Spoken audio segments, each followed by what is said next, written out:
What's going on, y'all? I'm driving on the road making this real quick video. I hope y'all are having a good morning like I am. With that being said, before I get into the video, give it a thumbs up. Subs, please give it a thumbs up. And if you really like the video, subscribe to the channel. Let's get into this. So Deontay Wilder has filed an ADR. What is an ADR? Alternative Dispute Resolution. He is not suing Tyson Fury like other channels are reporting. No, he dropped the ADR. What is the ADR? ADR is pretty much involves a mediator. In this case, it's an ex-judge. And what this mediator does is they go over the contract to see if there is a way they can resolve the dispute. Okay? So the dispute is Tyson Fury and his team is saying that the contract is ran out and they don't have to fight Deontay Wilder. Deontay Wilder, on the other hand, is saying, no, he has to fight me. Now, what does this mean? It means that it is not going to court. This is a way to resolve things without using the court system. However, if the mediator, in this case, the ex-judge, whose name I could not find, determines that Tyson Fury has to fight Deontay Wilder, then he has to fight Deontay Wilder. These things are actually legally binding. So it's all going to be contingent on what this ex-judge finds, whether the third fight will happen and whether Tyson Fury will be free to fight whoever he wants in his next fight. With that being said, I'm not sure legally if Tyson Fury can contest it by taking it to court, like an appeals court. I'm not sure how that works. It might be possible, it might not. But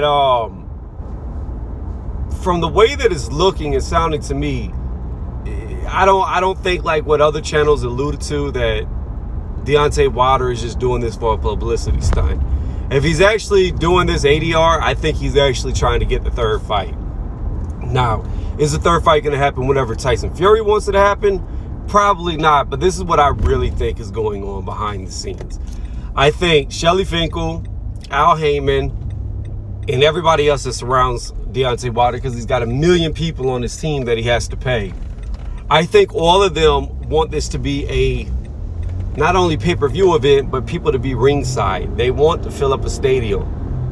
And I think they're trying to delay to get fans in there to be able to make as much money as possible off this fight. However, with Joe Biden possibly winning the presidential election, him already talking about federal and state mandated wearing of masks everywhere you go, indoors and outdoors, I highly doubt that come January, February, whenever Deontay Wilder is looking to fight, that fans will be allowed in an arena. I highly doubt it, because that just seems like what's going on in the United States of America against their corona policy.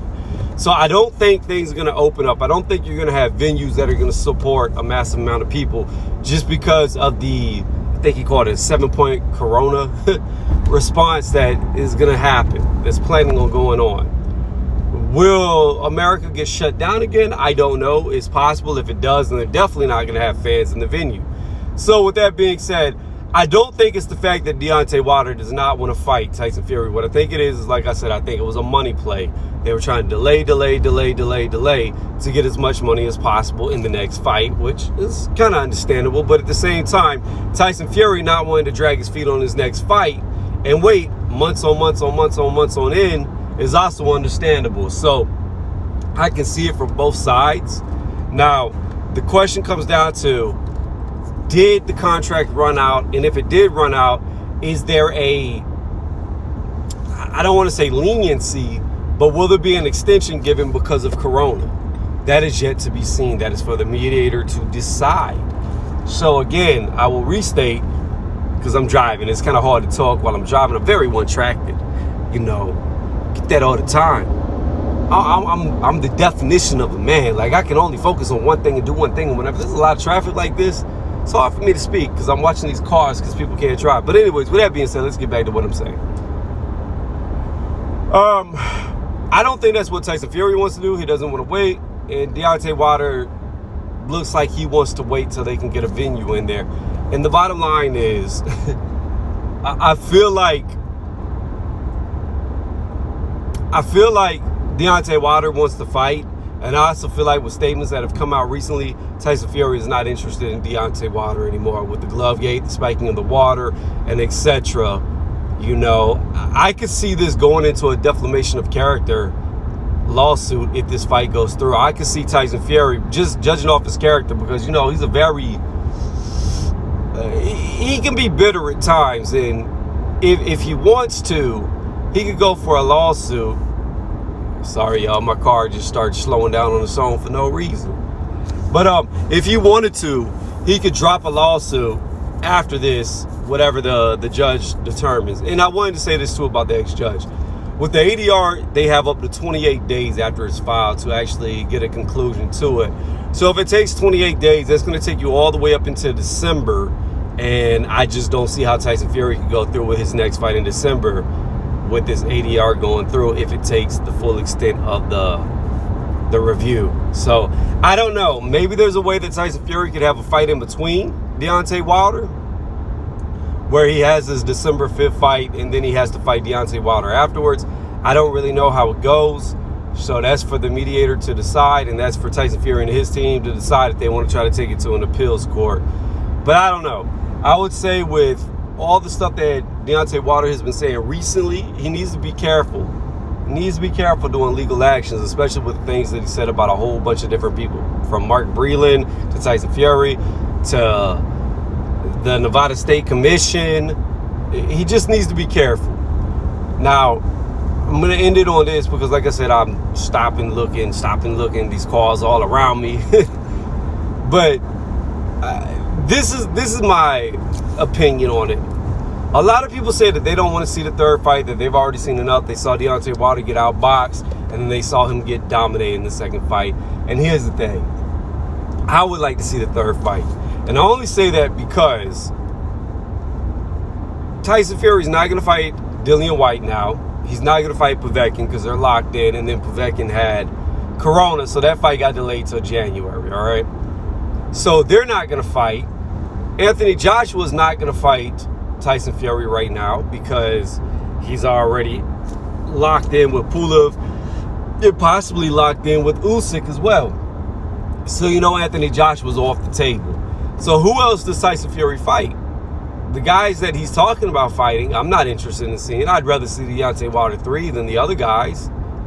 So it is what it is. Like, me personally, like I said, I would like to see the third fight because here's the thing. With all the scrutiny and all the eyes that are on Tyson Fury, there's no way he's going to be able to come out with loaded gloves again. So that kills Glovegate. There's no way that anything they said going on funny would happen in another one because there's been too much talk about it, right? So this would be the end-all be-all. If Tyson Fury comes out there and knocks out Deontay Wilder the same fashion or knocks him around the ring in the same fashion, then that dismisses everything that people said. It proves that he doesn't need to cheat to beat Deontay Wilder. Again, the third fight for Deontay Wilder proves what he did in the first fight. It gives him the opportunity to prove that he can knock out Tyson Fury, that he could at least knock him down. So that's what happened in the first fight. He knocked Tyson Fury down twice and almost knocked him down. Knocked him out in the 12th round. So again, it's a dangerous fight for Tyson Fury no matter what. Even though, like I've said 1,000 times, I believe Tyson Fury will beat him and beat him pretty easily. When you got Deontay Wilder across from you that can knock you on your ass, and he's already done it twice, that's always a risk. It's always a risk if he can land that money shot.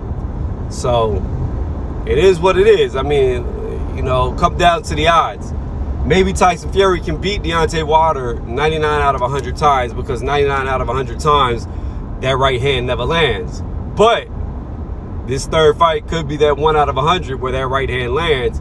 And if Tyson Fury has not become more punch resistant and he runs into it flushly, then you know the outcome could change. So that's why I think it's interesting. It's interesting to see how well a guy who's pure power, not a lot of technical skill, can do against a guy who's very technical. It's the balancing effect. Is his power greater than Tyson Fury's skill?